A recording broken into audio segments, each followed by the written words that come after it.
Kwaminat TV, promoting African businesses home and abroad. Kwaminat TV, the best and the full way to sell your brand to the world. Kwaminat TV, promoting African business. Keep watching Kwaminat TV, like, subscribe, and share. I'm here today with a beautiful lady. When I see my sisters like this, these are the African queen. When I see them like this, I mean, I'm happy and to have a conversation with some people like her and people who knows what they want and knows what they are doing. In this world, to achieve anything, you need to know your path, know what you want, know what you are doing, and also focus on exactly what you are doing. We are Africans, but some of us depart from us years ago, not our own will, but force. But then we come to a realization that after 400 or 450 or 400 something years, home is home. Whatever they've done to us before, the rest that we got, we need to take it in pieces and gather it and come back home and enjoy the rest that we have. Yes. So today I'm here with a beautiful lady, Providence. Thank you. And we met a few days ago. Well, let's say roughly about 5 days. But we click in the way that we need to have a conversation. We need to bring something out there for people out there also to know. Those who are not yet decided to come, probably is going to turn your mind around for you to come and see. Come and see what is happening. It's a beautiful place. No stress. I mean, people are everywhere. We have bad people and the good people. But compared to the average, Africa is a peaceful place. Ghana especially, you can walk 24/7 anywhere, any corner. Even the place that they say is dangerous, you can walk there freely. Because, for example, even white man can walk there freely. What about you?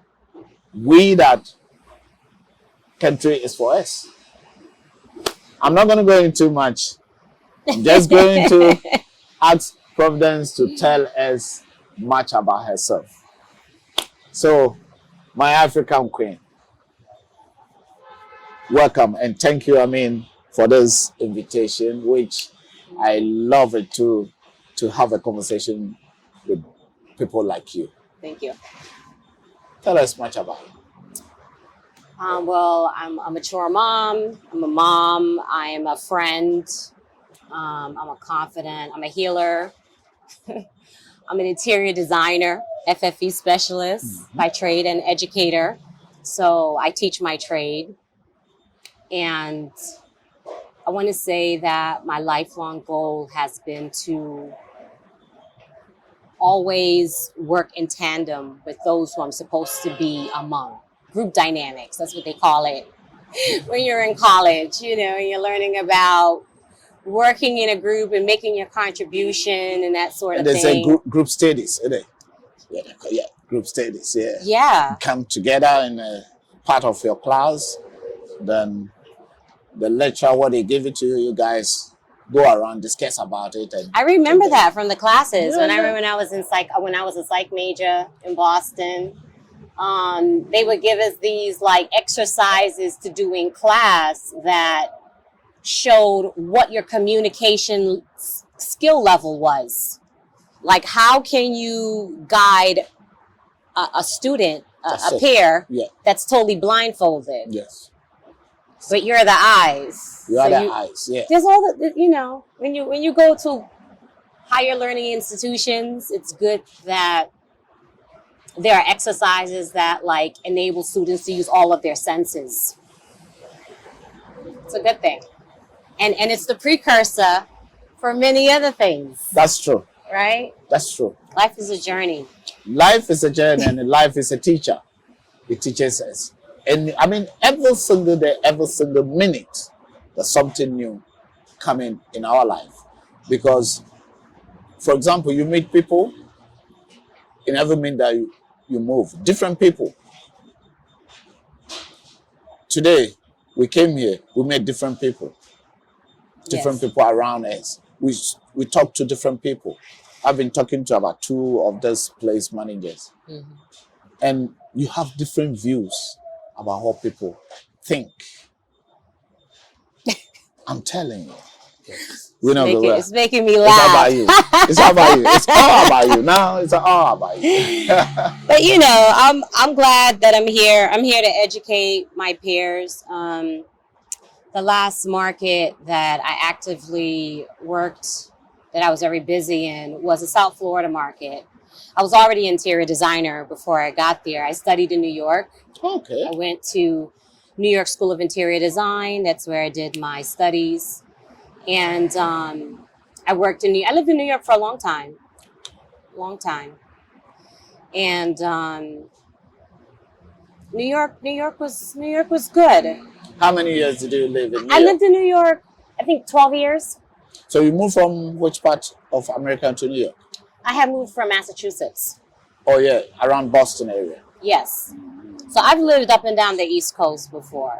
I've been to Worcester before. Worcester, yes. Worcester, That's yeah. out Western Mass, yeah. Yeah. I've been there before. Yeah. Yes. It's a very Very industrial beautiful, area. it's a very naturally beautiful state. And it used to be part of the Industrial Revolution. Yeah. Yes. So places where like UMass Lowell, that town of Lowell, that was a shoe producing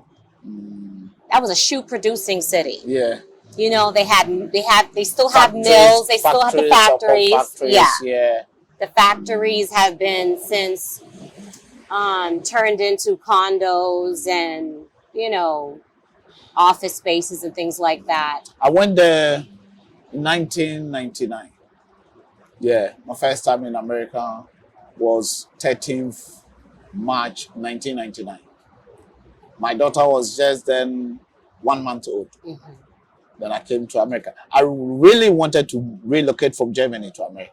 Okay. That was it. That was the reason why I came to America for about, I think I stayed there for about 3 months or so.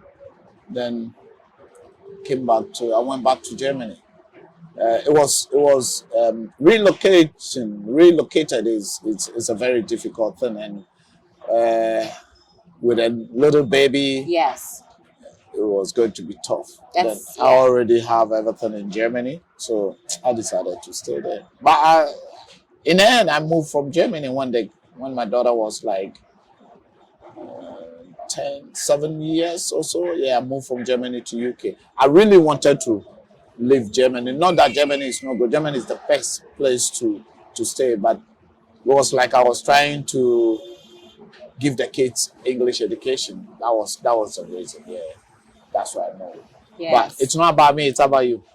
It's very important what you said, though. I think that was the desire for many of our Caribbean people when they were seeking a better life for their children, born and unborn, the ones that they left behind. Yeah.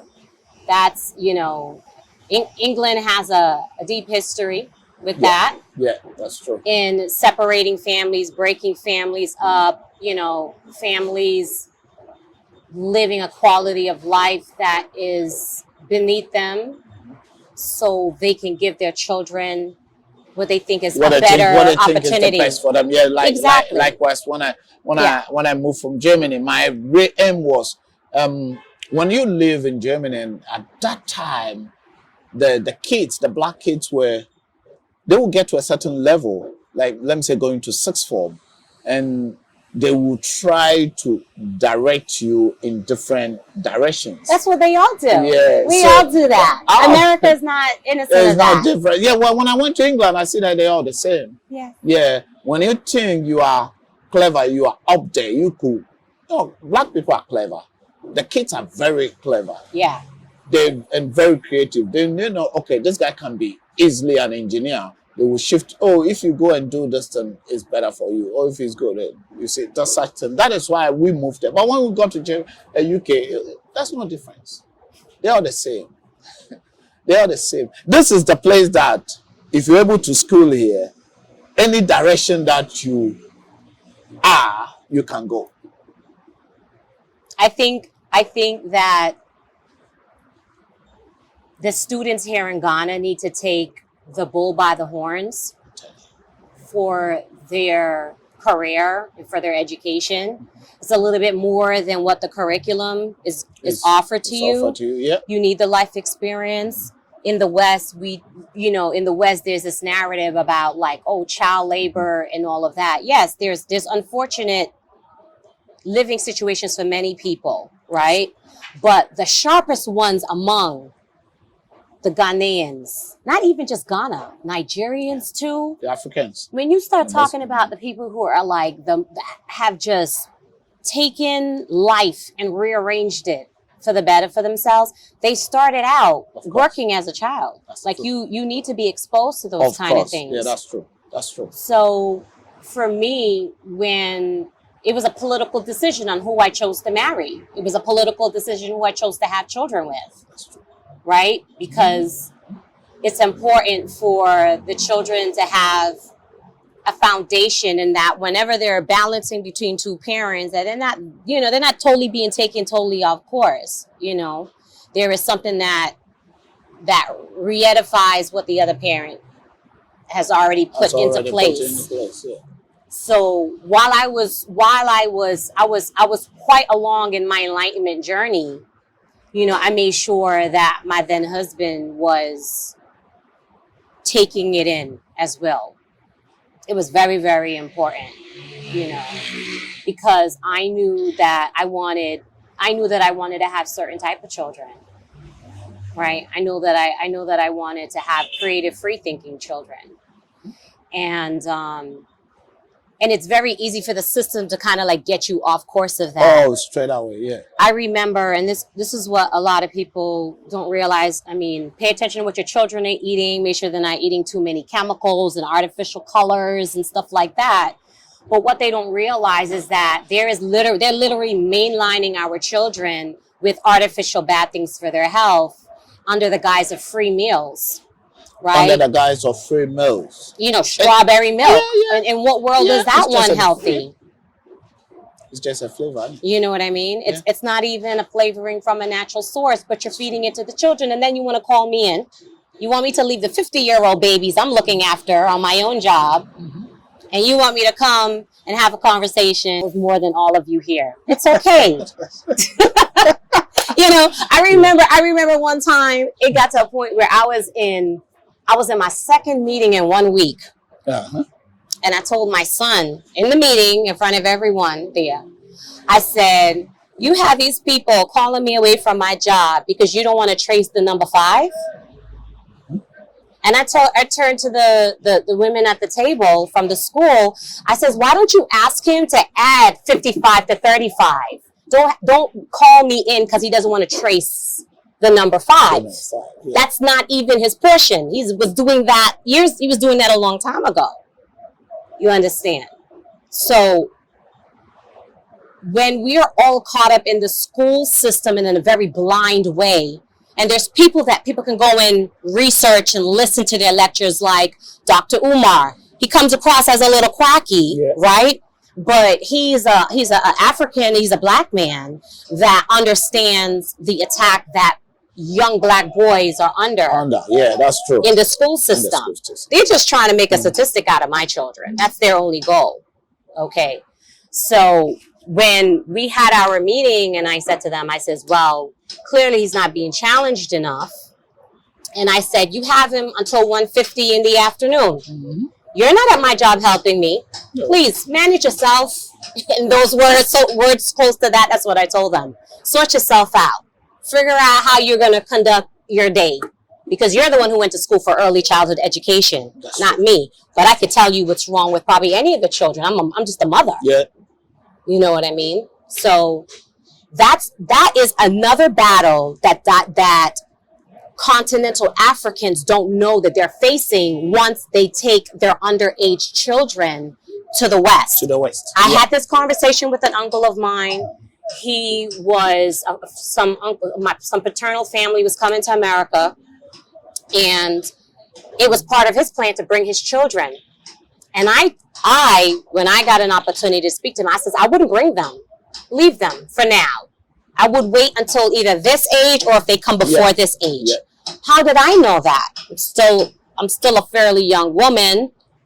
I didn't have children yet, you know, but I knew from my own experience that this is not, sometimes America could be a disservice to a lot of the, you know, a lot of things you've instilled in your children. A lot of the good behavior, a lot of the manners, a lot of... That's true.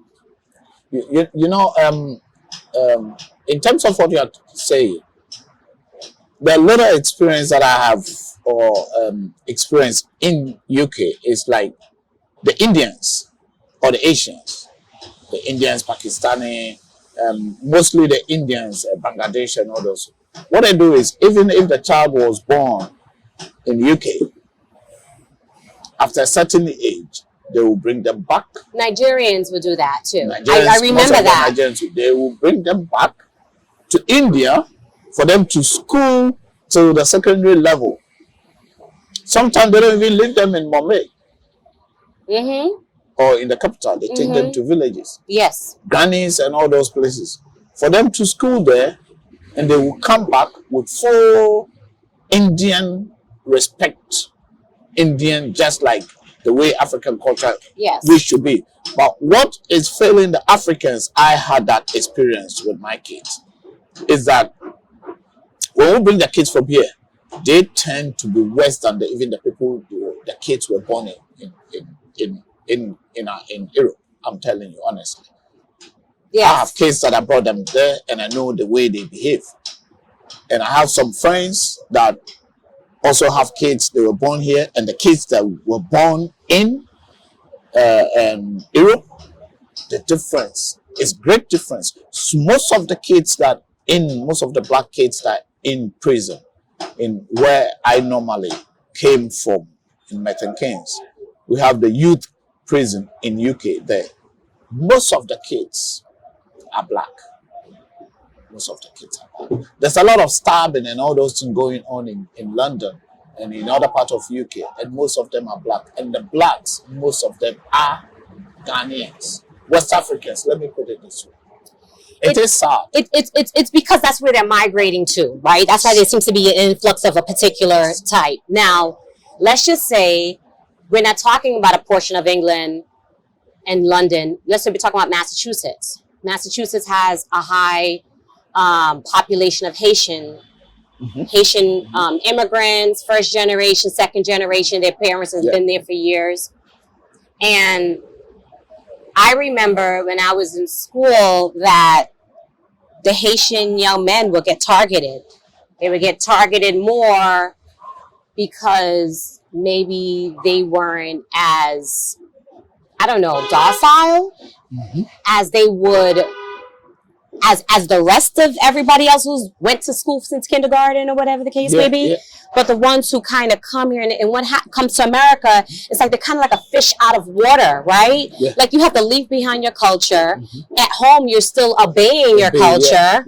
You're still navigating, and then you don't know what your parents are going through. Your parents aren't just dealing with the people in their own village. Now you're dealing with people in a workspace that don't even want you there. That's true.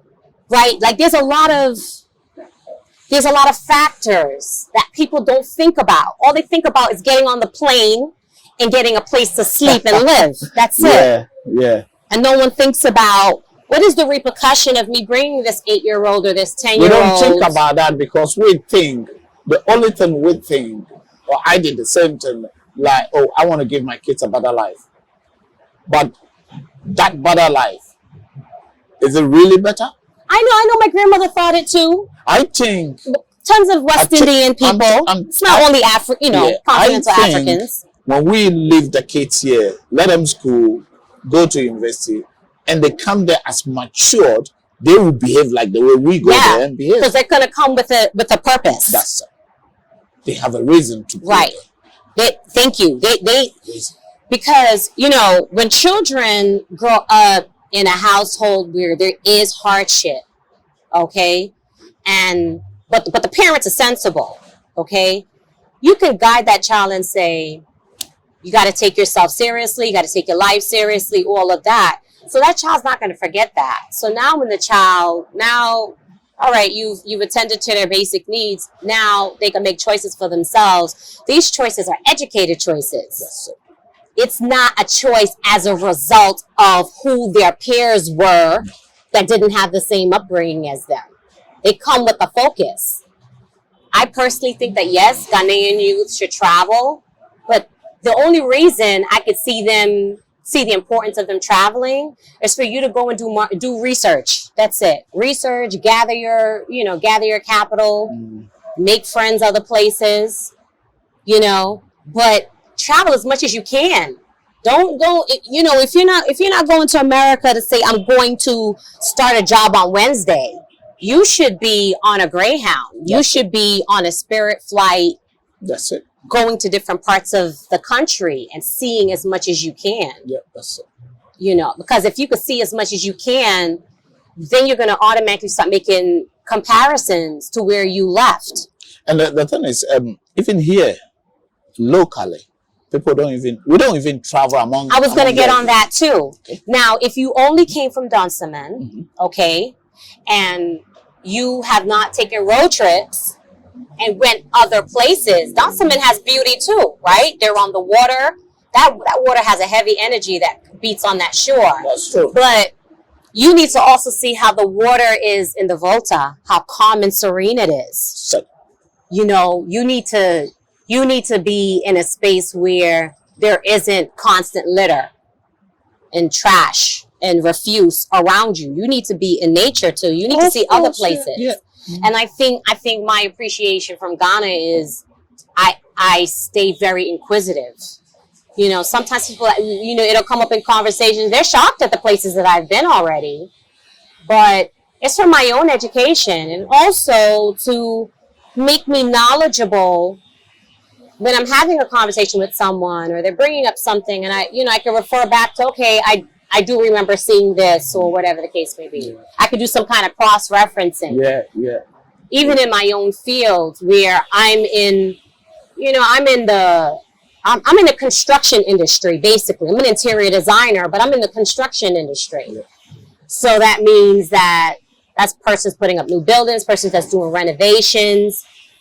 And even when I talk about the construction, because you can't have the construction industry without talking about development and real estate. That's true. Right? Mm-hmm. So it allows me to even be knowledgeable in those times when I have to talk about real estate. Because I know what I'm comparing it to. That's it. You know? Like if I see a house here and they price it at whatever they price it at, my mind, I already know how many thousands of Ghana cedis it was used to build that building. And then I could justify or unjustify it. That's true. You understand? So that only happens because I've taken my time to find out things and to explore. Make your research. Yeah. You got to. Yeah. Make your research. You got to. We're going to talk about exactly what you do. You're talking about your interior design. Yeah. You are a healer. You're a healer, and you're educating also other people. So first, let's go to healing. Well, healing, it's kind of like, it's like a private gift. Okay. It's a gift that I can't share with everyone. It's a gift that persons have attempted to take without permission from me.